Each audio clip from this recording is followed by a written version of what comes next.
Bonjour à tous, je suis ravie de vous retrouver aujourd'hui dans cette nouvelle vidéo et aujourd'hui je vous propose de réaliser des petits embellissements maison transparents mais pailletés. Vous allez voir que c'est très simple. Il va vous falloir pour commencer une feuille de papier transparent à plastifier, donc pour plastifieuse. Une plastifieuse, donc la mienne est juste à côté, elle est déjà en marche pour qu'elle soit bien chaude. Il va vous falloir également des paillettes. Alors, pour le coup, il ne va pas falloir utiliser des paillettes trop fines.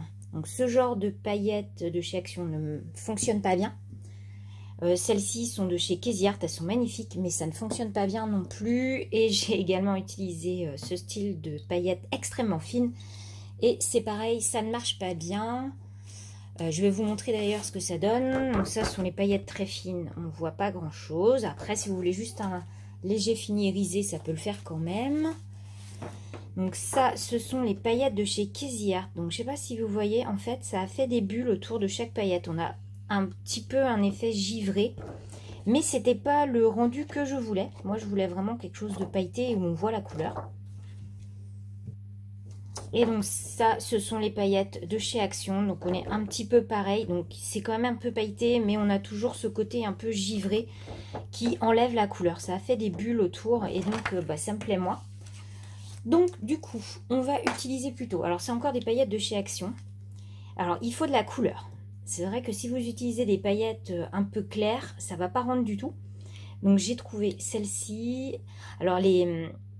Comment ça s'appelle? C'est pas des paillettes. Je sais pas si vous voyez, ça fait comme des petits traits en fait. Ça marche hyper bien. Et donc j'ai pris celles-là qui sont un petit peu plus grosses. Donc ma feuille est du A4.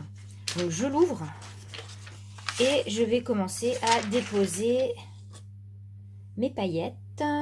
Alors ce qui est intéressant sur une feuille A4, c'est que moi par exemple, je vais mettre plusieurs côtés avec des paillettes différentes. Vous allez voir, je vais mixer mais sans mélanger les paillettes entre elles.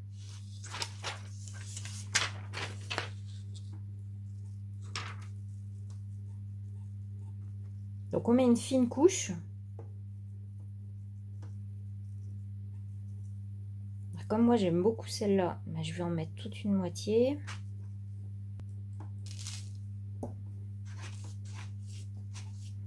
Donc si vous en avez mis beaucoup, il ne faut pas hésiter à répartir. Et une fois que vous êtes satisfait, on passe dans la plastifieuse. Voilà ce que j'ai obtenu. Donc vous voyez que ça marche très très bien avec ce style de paillettes. Donc maintenant, la deuxième étape, on va choisir nos dies préférés. Mais là, il va falloir plutôt prendre des dies pleins. C'est-à-dire avec pas trop de détails. Donc par exemple, ces dies de chez Crazy Art qui sont parfaits pour ça.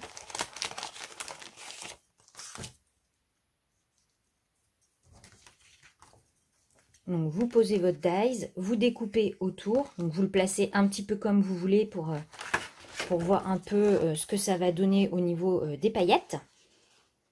Vous découpez autour et vous passez dans votre machine de découpe. Je vais vous montrer maintenant d'autres exemples que j'ai réalisés. Donc, vous avez vu ce papillon qu'on vient de réaliser ensemble. Donc vous pouvez utiliser aussi des dies animaux, c'est super sympa. Celui-là vient des ateliers de Karine. Vous pouvez également réaliser des tags. Moi je trouve ça super sympa. En plus celui-là il est embossé, par contre je n'ai pas la marque. Vous pouvez réaliser vos titres.